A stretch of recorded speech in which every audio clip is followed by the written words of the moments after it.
By now, America is well launched into an era of amazing madness. Bootlegging has grown from small individual effort to big business embodying huge coalitions and combine. The chase after huge profits is followed closely by their inevitable partners, corruption, violence, and murder.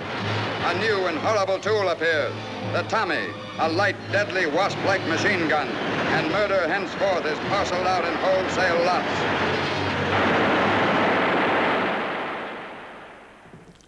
Crime in America, like almost everything else in that remarkable country, tends to be bigger and more spectacular than it is elsewhere. And even in the silent era, the cinema tended to reflect that. But it was the introduction of sound that brought about the coming of age of the crime movie. Now, for the first time, the audience could hear, rather than just imagine, the screech of tyres on wet tarmac, the rat-tat-tat of the machine guns, and the tough, snarling language apparently much favoured by the denizens of all those mean streets. But just as significantly, talking pictures arrived as the bootleggers reached the full flower of their affluence, and just before they transmuted themselves into the mafia and other forms of organised crime as we now know it. And since organised crime represents the dark side of the American dream, its participants being no less interested in the pursuit of wealth and power than those engaged in more respectable businesses, films that charted the rise and fall of gangsters were not only dealing with criminals, they were dealing with American society. So the crime movie swiftly became and remained one of the quintessential ingredients of Hollywood production. Indeed, the very first all-talking picture, made fittingly enough by Warner Brothers, who'd started the sound revolution, was a gangster film, The Lights of New York. I planted the stuff in Eddie's shop. Yeah? And the Dicks will be there at 10 o'clock. Uh-huh. But they must not find Eddie.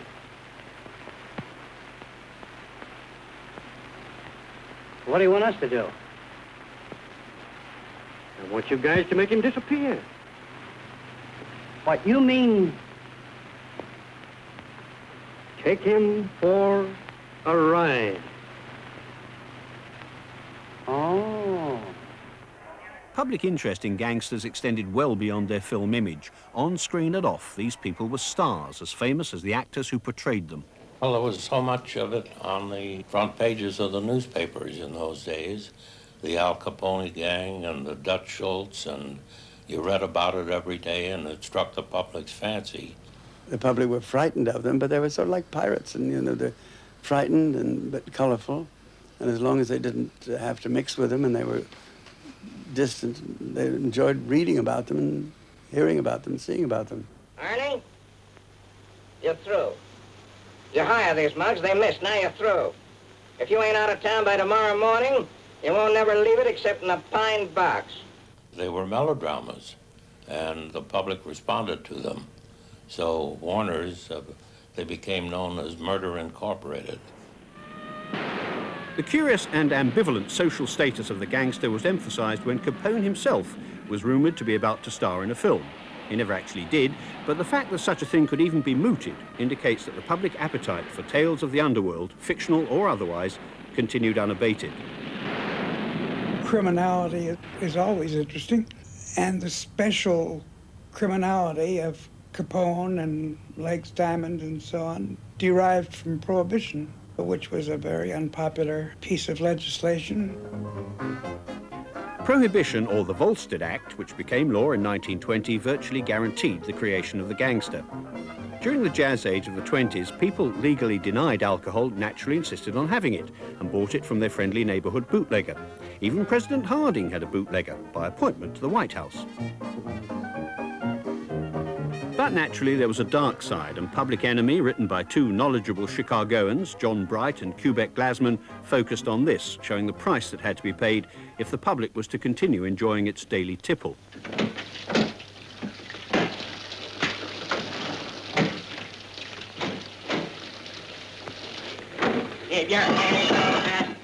Somebody's got to protect your customers. But what am I going to do? I can't help it if I have to buy from Schemer Burns. They tell me the same thing that you do. You're yellow. Oh, please, you ain't going to slug me, are you? Maybe not today. But I'm telling you this for the last time. When Dutch comes around, he's going to leave you some beer. And you're going to take it. And you're going to kick him with the dough. If you don't, somebody's going to drop by here and kick your teeth out one at a time. Get me? Yeah, and you'll be needing some right away. How many shall we leave? Oh, two kegs. You hear that, Dutch? Bring in 5 kegs. As the depression that gripped America in the 30s grew worse, practically the only people who thrived were the gangsters, and this merely raised them higher in public esteem. To the poor and desperate, especially the newer immigrants at the bottom end of the social scale, what their success demonstrated was that the system could only be beaten by guts, determination, and the trifling matter of a total disregard for the law. I'm giving you orders for the last There's time. only one thing that gets orders and gives orders, and this is it. That's how I got the south side for you, and that's how I'm going to get the north side for you. Some little typewriter, right? I'm going to write my name all over this town with it in big letters. Hey, stop him, somebody! Get out of my way, Johnny! I'm going to spit! Paul Muni was, of course, a thinly disguised Al Capone, and indeed legend has it that Capone vetted and presumably approved the script himself. Scarface included at least 15 killings, thus making it quite the most bloodthirsty gangster picture yet. But in the words of the director, Howard Hawks, these were violent times, and violence made the story.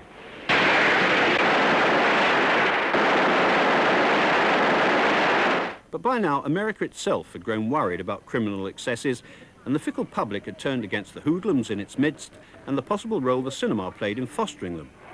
One of the incidents that had outraged the nation was the admittedly accidental killing of 3 children during a gang battle on the streets. Scarface even managed to capitalize on that. Did you read what happened the other day? Car full of them chasing another down the street, broad daylight. 3 kiddies playing hopscotch on the sidewalk, get lead poured in their little bellies. When I think what goes on in the minds of these lice, I want to vomit. So the gangster, no longer a public benefactor, now became the scapegoat, society's problem. The arrest of Al Capone on tax evasion charges, surely the least of his crimes, and the death of such hoodlums as Legs Diamond signalled the beginning of the end for the flamboyant bootlegger. But worse was to come. In 1933, the Volstead Act was repealed, and after 14 years, prohibition was dead. Mother of mercy. Is this the end of Rico? Well, temporarily at least, yes, it was. When you think back to the middle 30s, the principal protagonists were gangsters. Their stories were colorful.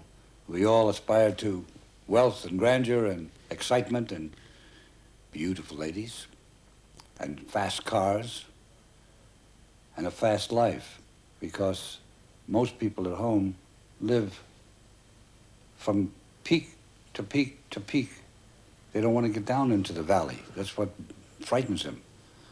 They have to live 24 hours a day. That's just too bad. They don't want that. They'd rather go to a movie for 2 hours and live a whole lifetime in 2 hours where you hit all the peaks.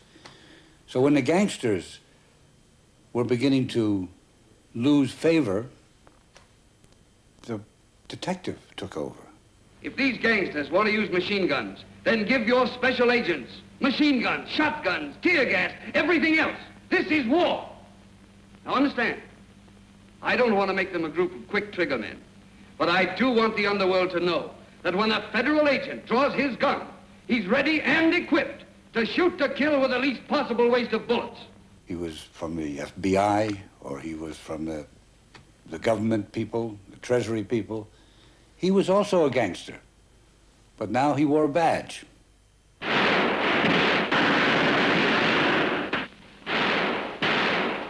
In the cinema, G-men replaced hoodlums as purveyors of violent, exciting action. Even the moralists liked them. They might be no less vicious than the crooks, but at least they were on the side of law and order.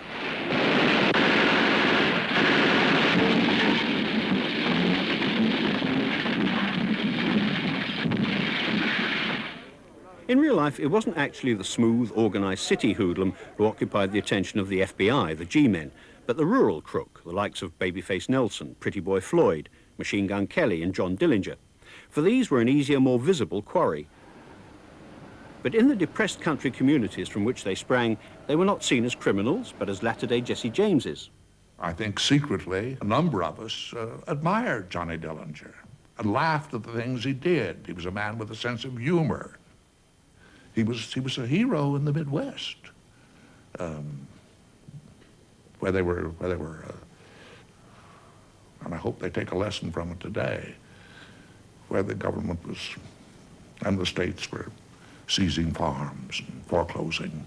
But Johnny to them was a defender, and to the public, And in that sense, in that film, there was a nostalgic element in High Sierra. It was the passing of the individualist in crime. Oh, yes, there's the sheriff over there talking with a man with a queer-looking rifle. Any minute now, it may be curtains for Roy Earl. This seems to be the coldest place in the world tonight, cold and unreal. One is awe-stricken by the gruesomeness of this rendezvous with death. The morbidly curious onlookers standing by as if they watched a game. The tall pine trees clustered around like a silent jury. The stern-faced officers of the law waiting for the kill. And up above, a defiant gangster from a simple farm on the flats of Indiana, about to be killed on the side of the highest mountain peak in the United States. Despite their status as semi-folk heroes and their noble tradition of robbing not individuals but banks, the rural desperados could hardly be regarded as social benefactors, and neither, after the repeal of Prohibition, could their urban counterparts, the city bootleggers. Robbed of their popular position as slakers of the public thirst, they were now looked upon simply as criminals, dealers in organised vice and the like. But with the election of President Roosevelt and the introduction of the New Deal, these city mobsters found themselves cast unwittingly as instruments of social welfare. The nation, and by extension the cinema, began to seek the reasons for crime. In films, the gangster was still the scapegoat, but now he was seen as the symptom rather than the cause of what ailed society.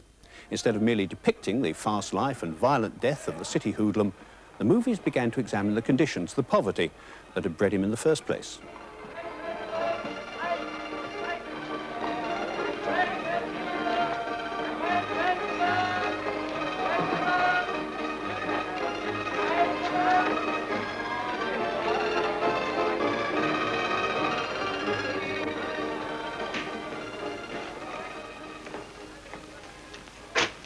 Say your prayers, Muggs. On a level, miss. Rats. Stop your squealing. Who's the leader? I am. Come here. Collect that dough, and fast. Come on, hand it over. Me too, come on. Here. Now get him up and turn around. Hey, what's the matter? Next time you roll a guy for his poke, make sure you don't know your hideout. How'd you know? It brought the American public into contact with a side of life that they didn't want to think about. And suddenly, there it was on the screen. And by being on the screen, it became a lesson for them. Oh, Rex. Hey, you ain't Rocky Sullivan. They could empathize and sympathize with the characters who were under those conditions.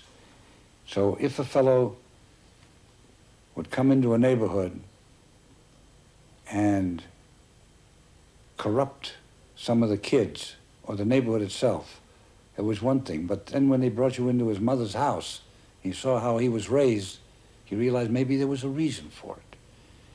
And so the whole basis of guilt and whether you knew that what you were doing was wrong or right went back even to the courts of the time, and hundreds, maybe thousands of jurors in real trials had in their minds a concept of guilt and association with where someone was raised.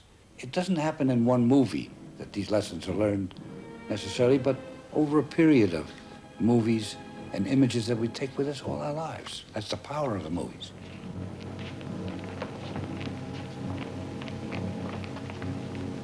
So long, kid. Goodbye, Rocky. May God have mercy on you. In Angels with Dirty Faces, he plays a game so that the kids won't become like him. And he begins to cry and beg for his life so that they won't think he died a hero. But he's a bigger hero because he did it purposely in order for them not to have the same kind of life. I don't want to die, oh, please. I don't want to die, oh, please. Oh, don't make me burn, oh. Oh, please, let go of me. Please, don't kill me. Oh, don't kill me, please. Oh.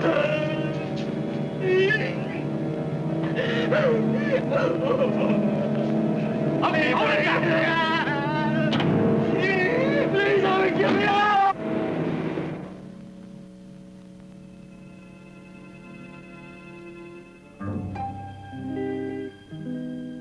Having paid his dues as an instrument of social welfare, the crook as protagonist once again left centre stage, and a new kind of hero now appeared in a new kind of film. The scene of the crime, or anyway the scene of the crime movie, had moved westwards from the high-rise landscapes of the eastern cities to the low-rise tenements and beach houses, roadside restaurants and fancy apartment blocks of San Francisco and Los Angeles, as they were conjured up in the novels of Dashiell Hammett or Raymond Chandler. And the stories changed too. The hero was no longer a simple cop or robber, good guy or bad guy, but someone who lived in the shady area in between. A private eye, perhaps, like Sam Spade or Philip Marlowe. Certainly he was someone happily prepared to bend or even break the rules to serve the ends of justice, or what he perceived as justice. After the war, the French critics, who seem to find difficulty in recognising anything until they've stuck a label on it, called the movies in which such characters appeared film noir. Well, to be fair, it's not a bad name, because the films were dark, not only in their shadowy lighting, but in their content. The moral certainties of pre-war pictures had vanished, and in their place were doubts, suspicions.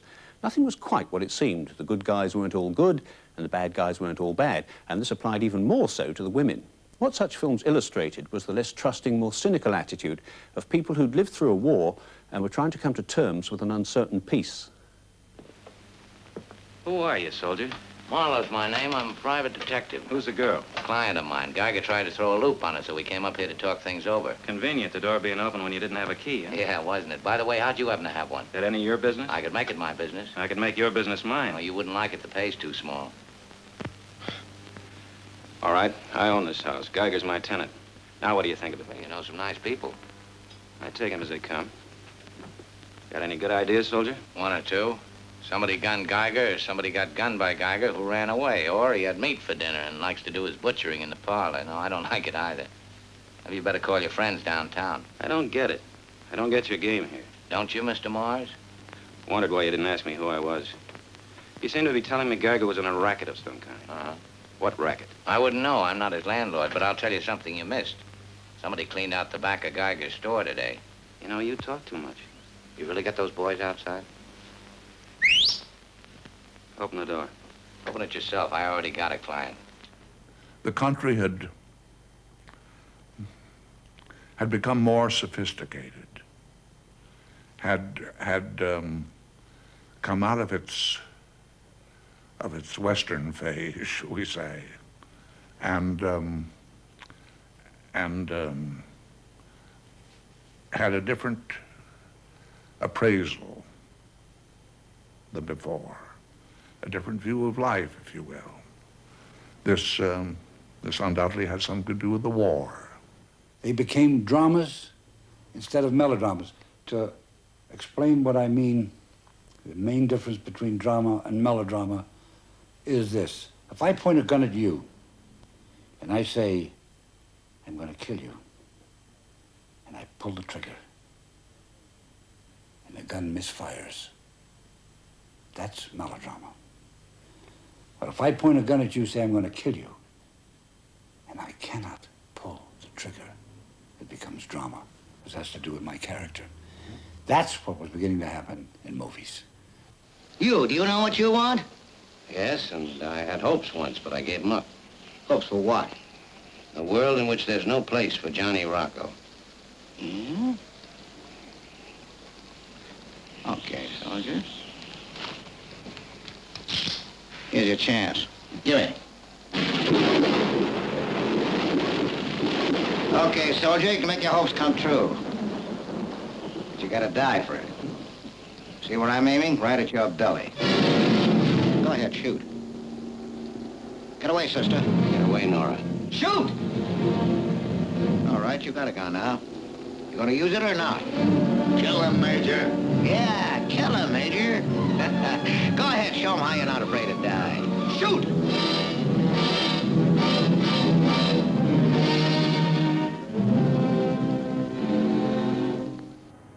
Inspired by the idealism of the war years, movie makers began to make films that more closely reflected everyday life. In the late 40s came a crop of liberal or even left-wing crime pictures that were able to comment on American society in a way that would have been unpalatable in a more straightforward guise. The minute it's a crime picture, you have political freedom to say whatever you please, because You are now dealing in a genre where the intellectual content is absorbed into what they think is a dark, criminal type of picture anyhow. And so there's acceptance of that. If you did it with a nice, friendly group of Americans sitting at home, they might be upset. But in a crime picture, it's acceptable. You take your chance, Joe, and get out of here. I'm an honest man here, not a gangster with that gangster Tucker. Are you telling me, a corporation lawyer, that you're running a legitimate business here? What do you call this? Payoffs for gambling and illegal lottery policy. Violation 974 of the Penal Code. Policy, the numbers racket. I do my business honest and respectable. Honest? Respectable? Don't you take the nickels and dimes and pennies from people who bet just like every other crook, big or little, in this racket? They call this racket policy because people bet their nickels on numbers instead of paying their weekly insurance premium. That's why policy. That's what it is, and that's what it's called. And Tucker wants to make millions, you want to make thousands, and you do it for $35 a week. But it's all the same, all policy. It took a fundamental attitude towards the society rather than let's fix it up attitude. It said the society consists of this and this. It doesn't matter which side of the law you're on, it's the same. It's the same structure. The structure is what defeats us and so on like that. By implication, no one ever says anything like that. And they all thought it meant that too. Ladies and gentlemen, the motion picture you are about to see is called The Naked City. The movement towards greater realism was taken one step further by The Naked City, which left the studio backlot to film on the streets of New York itself. As you see, we're flying over an island, a city, a particular city. And this is a story of a number of people, and a story also of the city itself. The audiences were beginning to ask for, what's it really like? They found that that was as exciting and maybe more exciting than the made-up stories that were the gangster periods. They began to say, what do the cops really say? How do they really act? The truth, or the near truth, or the illusion of truth became exciting and dramatic. It's Garza. Dan! It's Garza! Halloran's after him. They're running towards the Brooklyn end. You stay with Halloran. Don't shoot unless you have to. You two stay with him.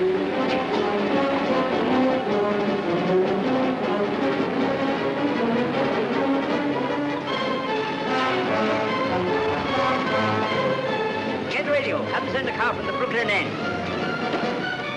You both, get in. You two, cover this end.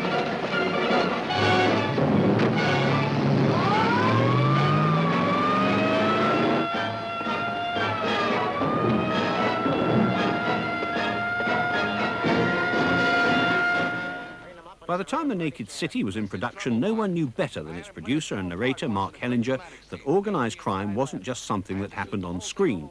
Hellinger himself, a former New York journalist and Broadway character turned film producer, was well acquainted with at least one eminent mobster. Mark would have all kinds of characters around there, having a drink with you, and he'd introduce you. For example, he'd introduce one guy who was there, was this is Ben, and this is Brooks, and this is Albert Maltz, and so on.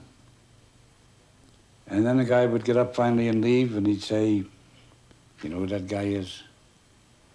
Bugsy Siegel. He doesn't like to be called Bugsy. He wants to be introduced as Ben. That was Ben. He was here to borrow $1 million. What the hell? He says, I haven't got $1 million. If I had $1 million, I would have spent it. And I tried to raise it for him. He's been here for 4 hours. I called everybody. I couldn't raise anything. I couldn't even raise it for myself, let alone for him. Now, he needs the money. He says if he doesn't get the money, in a couple of weeks, he's not going to be around. Well, he didn't get the money, and it was less than a couple of weeks and he wasn't around. Those are the kind of people who are around Mark.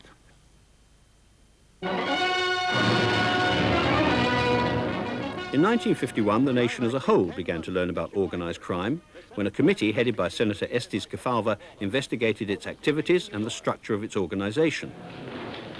Erickson, will you state any legitimate occupation which you ever participated?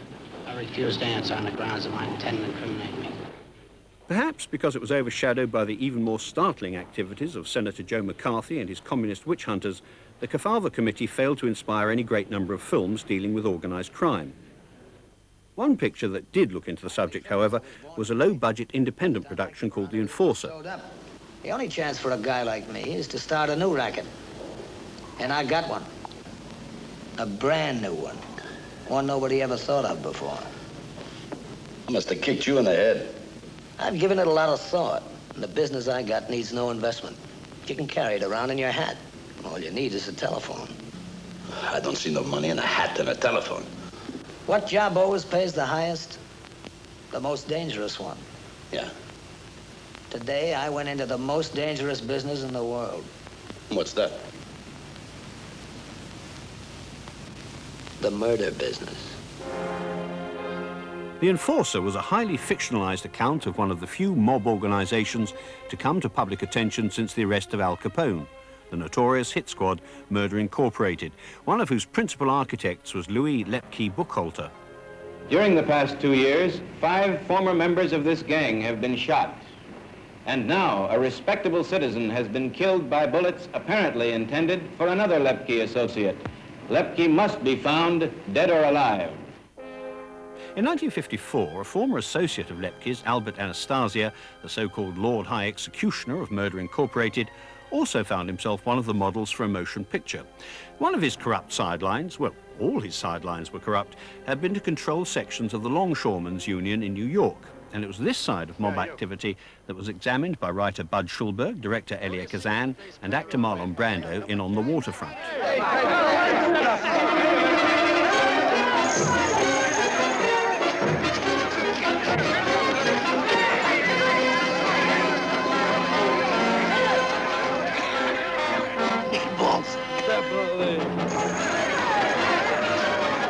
The filmmakers themselves had become closely involved in a movement aiming to kick the mobsters out at a forthcoming election.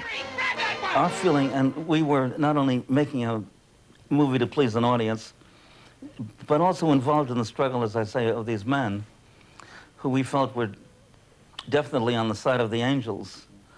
And so it was our hope, when I say our, I should say Kazan's hope and my hope, that the film would come out in time to have an impact on the election. All right, let's go to work! The climax of On the Waterfront, dockers throwing out the mob and regaining control of their union, was closer to fantasy than fact. Interestingly, in the novel, adapted from his own screenplay, Schulberg had the Brando character being bumped off. I remember this! I remember every one here! I'll be back, don't you forget that!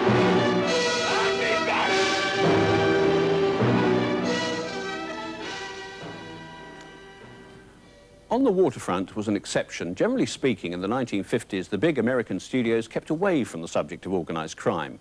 The wounds inflicted by the communist witch hunts of the McCarthy era, which after all had sought its first victims among the film community, were still raw, and perhaps this didn't seem to be the smart time to be making movies that might seem critical of America and the American way of life.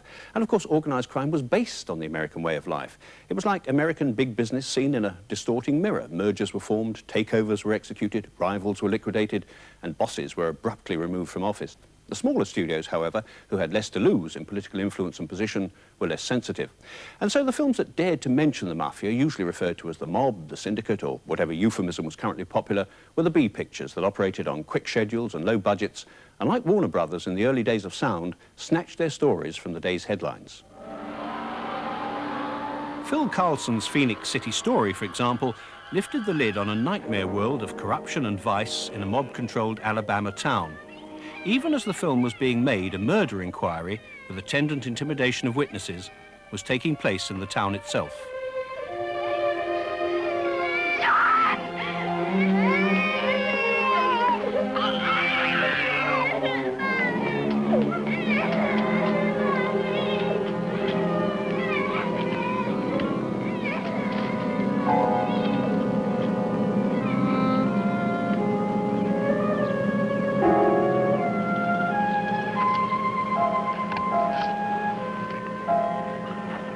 Who is she? Zeke's baby. Did they kill her just for this? They killed for less. I think very often lower budget films will reflect the undercurrents of society more than an A film. It may be the lower budget filmmakers are closer to that segment of society. It may be they have a little bit more freedom, and also not working with star names, not working with big budgets. They're a little bit looser in their approach, and sometimes a little bit more honest. Hey, what's this? What? This report on the police chief, what is this? Oh, Chief Fowler. He wants me to lay off my houses for a few months. Why? He thinks someone in our camp is selling him out to Driscoll. Well, what are you paying him? $5,000 a week. That's a fat bonus for a police chief. I wanted to show, very simply, how it has become such a magnificent organization, business-wise, that it's not like it was 30, 40 years ago. A fellow running a little territory, and he's got his fingers out in all little nefarious work. They have become really not just businessmen, they become executives of a category, and the category is illegal. As long as we run national projects, legitimate business operations, and pay our taxes on legitimate income, and donate to charities and run church bazaars, we'll win the war. We'll always have. On the whole, however, it wasn't the organised city gangsters, but the more romantic rural desperados of the 30s, the aforementioned baby-faced Nelsons and Machine Gun Kellys, who appealed to the predominantly youthful B-picture audience. It was the one person. He may have had a gang, such as Machine Gun Kelly or Dillinger had a gang, but it was really the one man who was the anti-establishment, anti-hero. I think that concept has been with us for a long time. Maybe it's been with us forever. And I think audiences have always identified with the one person against the establishment. Get out of the car. Open up the trunk. If there's something you're looking for, maybe I can help you find it. No, give him the keys. Here, open it yourself. Seems like you're pushing hard at me, mister. It makes me think you maybe got a reason. Go ahead. Search the car. Search us, too. You think those brass buttons you got give you a hunting permit on respectable citizens, don't you? You search them, push them around, eye up their women. Joe, found the Cadillac sedan about 8 miles northwest of the highway. Car switch? No sign yet, but the bird's scattered. This block's canceled. Okay. I'd like to take you up on your offer. I really would.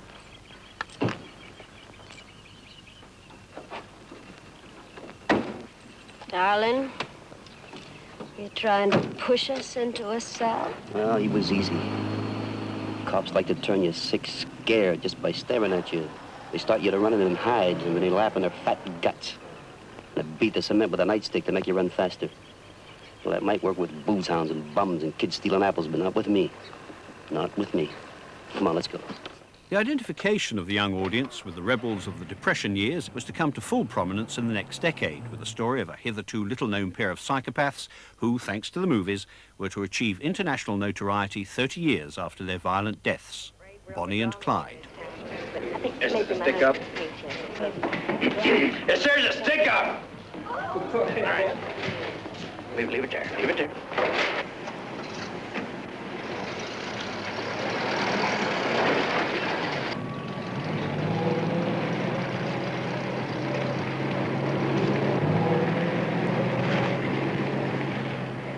Come on, everything.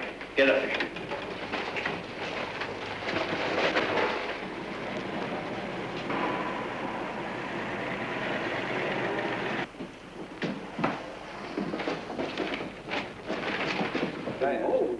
Come on by Saturday. Hi, where's the car? What do you do? Where's the car? Where did he go?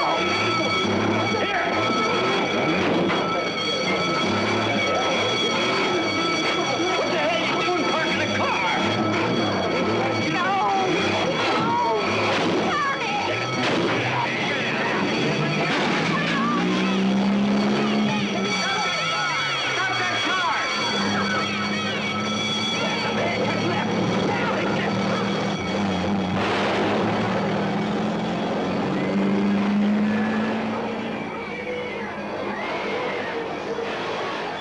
Much to the surprise of Hollywood, Bonnie and Clyde quickly reached cult status thanks to its enthusiastic reception from the youth culture, which by the mid-60s had tuned in, turned on, dropped out, and abandoned itself to the hedonistic joys of rock music, pot and acid.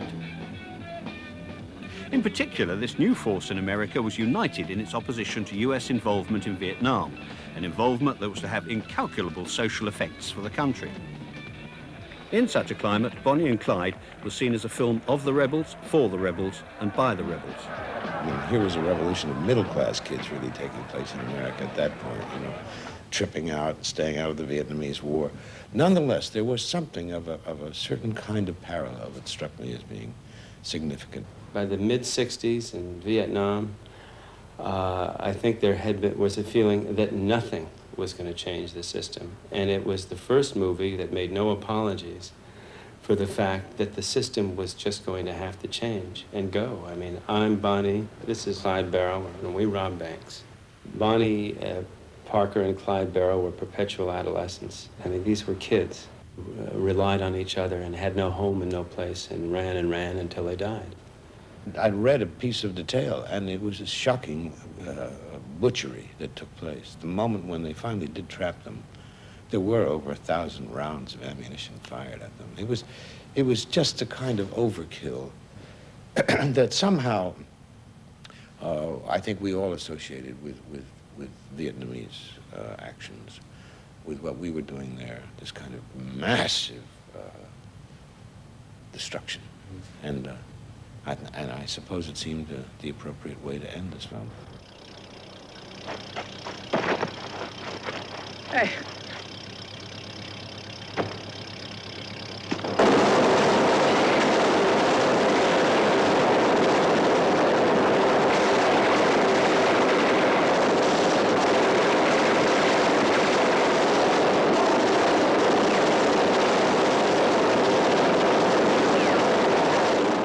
The violence depicted in Bonnie and Clyde came as a shock to many people, but as Howard Hawks had said earlier, these were violent times. And there were those, especially on the political right, who looked on the liberal movements of the decade, the anti-war and civil rights protesters, as harbingers of the imminent breakdown of law and order. In particular, they felt that the new liberal legislation of the period placed too much emphasis on the rights of the accused as opposed to those of the victim. Well, there was this idea that people were victims and that the law really wasn't protecting you anymore. That was the first time that people were really aware of the fact that criminals were being let off, that the law, that the police, the system that they had depended upon, you know, that it really goes back to the idea of the Western sheriff, that Matt Dillon or whatever is going to satisfy everything. There will, you know, at the end of Gunsmoke, it will be settled. The killers will be shot or put in jail. Dirty Harry said, no, this isn't necessarily true. You know, the criminal is getting off on technicalities all the time, and I think that's something that's been boring the public for a long time in this country, is that the technicalities were allowing people to go back on the street, and 9 times out of 10, they'd commit another crime and perpetrate some act of violence against a citizen. But sometimes, if it's not happening to you, it's hard to wake up to that. I've just been looking over your arrest report. A very unusual piece of police work. Really amazing. Yeah, well, I had some luck. You're lucky I'm not indicting you for assault with intent to commit murder. What? Where the hell does it say you've got a right to kick down doors, torture suspects, deny medical attention and legal counsel? Where have you been? Does Escobedo ring a bell? Miranda? I mean, you must have heard of the Fourth Amendment. What I'm saying is that man had rights. Well, I'm all broken up about that man's rights. You should be. I've got news for you, Callahan. As soon as he's well enough to leave the hospital, he walks. What are you talking about? He's free. we created a character that was really, really heinous, and then let him loose again. And you had to create a character equally strong to get him. Someone figures if they were a victim of violent crime, they would like to have someone spend that kind of effort on their behalf, as the hero did in that particular case. Even though he was unsuccessful in preventing murder, he went to all lengths to try. I know what you're thinking, punk. You're thinking, did he fire 6 shots or only 5? Now, to tell you the truth, I forgot myself in all this excitement. But being this is a .44 Magnum, the most powerful handgun in the world, and will blow your head clean off, you've got to ask yourself a question. Do I feel lucky?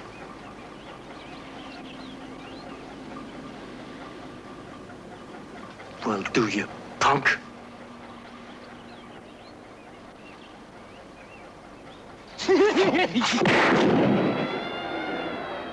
But violence on the streets was not the exclusive province of the psychopath.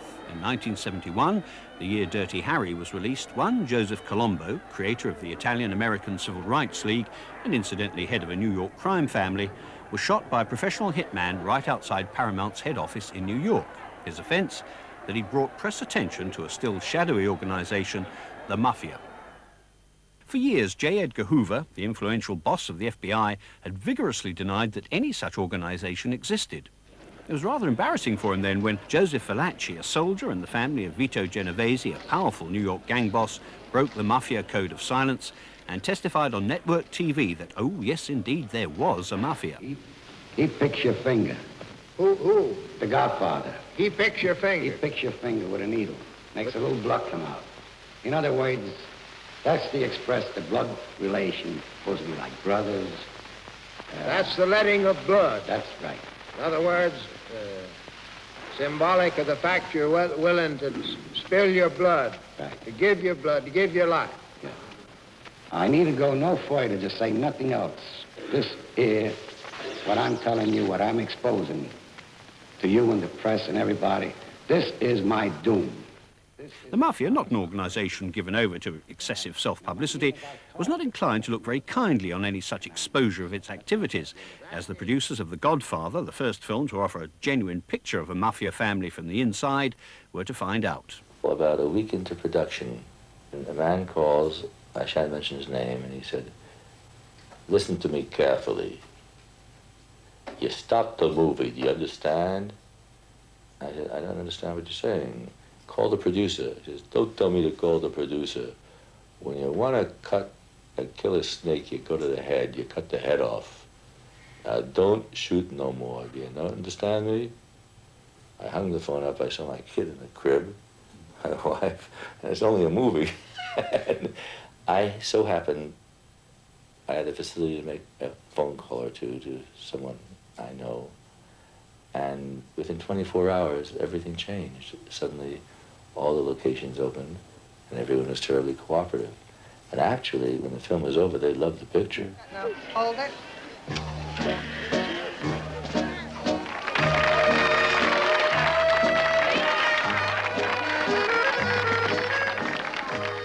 On reflection, it's not hard to see why the Mafia themselves should have liked The Godfather. After all, it is, within the context of the film, the Mafia family who are the norm, the outside world, when glimpsed at all, being alien and suspect. Ironically, it was the Corleones who upheld traditional values, while others, apparently more honest and legitimate, rejected them.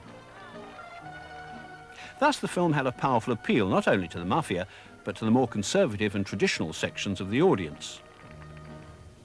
Well, it's an Italian family. I mean, you can't do a film about an Italian family without showing that is one of the last bastions of familial behavior, where they do stay together, they protect one another, they have a life, and they recognize that there is a place for everyone within the family. I think that had an enormous appeal for a country in which the family unit was, as such, was going straight to hell.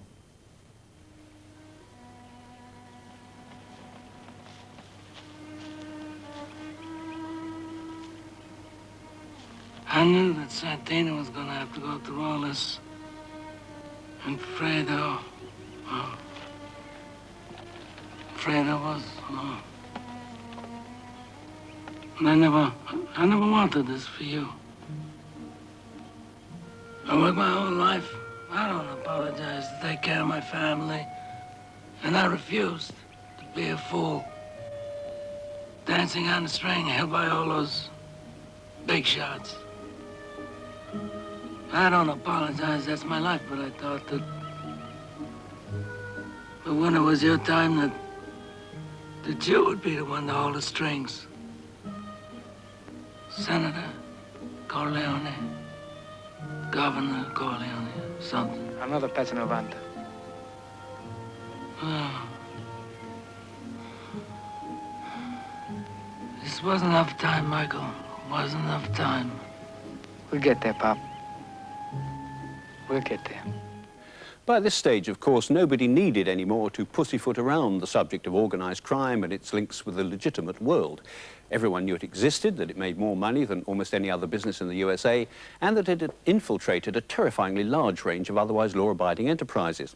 But the essence of it was still crime, for after all, it was the tax-free proceeds of crime which ensured that, unlike any other business, the mob or syndicate never suffered from a cash flow problem. But crime, too, had changed. In the 20s, the profits came mainly from bootlegging, and the bootleggers were largely Italian and Irish, and the movies reflected that. By the 1970s and 80s, however, the big money was to be found in nose candy, cocaine, and this gave a particular opportunity to the newest immigrants, the Hispanics, who, like the Italians before them, saw crime as their shortcut to the American dream, and the movies reflected that too. In 1983, 50 years after the Howard Hawks version, the crime picture came full circle with Brian De Palma's remake of Scarface. Did I say crime and the crime movies had changed? The plot is very much like the original film. Well, basically, we just dealt with what it would be like to be Scarface in American society in the 80s. Arrested? Nobody had ever sort of looked into the whole world of the Cuban cocaine traffic in South Florida, which has, of course, been reported in the news a lot, but nobody had ever used it for a movie. And it was just unique material. This was when I was a kid, you know? Mm-hmm. You should see the other kid. You can't recognize him. And this? Oh, that's nothing. That's for my sweetheart. Sweetheart, my ass. We've been seeing more and more of these. Some kind of code these guys use in a can.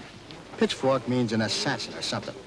You want to tell us about it, Montana, or do you want to take a little trip to the detention center? You know, if you're at the bottom of the system and you want to get rich and famous and have fast cars and big houses, you get into something illegal. The perennial appeal not only of crime, but of the crime movie, was proved when Brian De Palma then turned to the original source of the Scarface nickname, Al Capone, who, 40 years after his death, was still as famous as the actors who portrayed him. At the box office, at least, crime does pay. Well, I'll tell you, you know, it's touching. Like a lot of things in life, we laugh because it's funny and we laugh because it's true. Some people say, reformers here say, put that man in jail. What does he think he is doing? Well, what I hope I'm doing, and here's where your English paper's got a point, is I'm responding to the will of the people. People are gonna drink. You know that, I know that, we all know that, and all I do is act on that. And all this talk of bootlegging, what is bootlegging? On the boat, it's bootlegging. On Lakeshore Drive, it's hospitality. I'm a businessman.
Next week, Barry Norman will be looking at the various ways the studios tried to resist the decline in cinema-going after the Second World War. Talking Pictures showing on BBC One at 10 past 10 next Monday. And the BBC book by Barry Norman, a well-illustrated portrait of Hollywood called Talking Pictures, is now available at bookshops. On Saturday, meet the studio executive, the casting director and the actor, all trying to make it in the land of dreams. What's the real art in Hollywood? Making a good movie or making a good deal? Making a good movie. The guys who make good movies get good deals. That you can make a good deal without having a good movie, is that right? Yes. Yes. Spielberg's on one. Steven! How are you? I'm terrific. Harry's a wonderful project. It's going to be great. People come to Hollywood, it's like it's the end of the bus line or the end of the train line.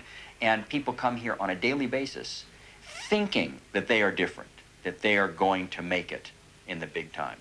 When you and I are dead and gone, Hollywood's going to be here, and the next generation, and the next generation. As long as the world stands, it's going to be Hollywood. Are you going to make it? You bet. You better believe it. The wheeling, the dealing, the powerful, the hopeful. Hollywood Dreams on Saturday at 9:15 on BBC Two. A reminder that we're now running nearly 20 minutes late on BBC One, and we'll be joining Minstrel of the Dawn, Mary O'Hara, in 25 minutes after Business Matters.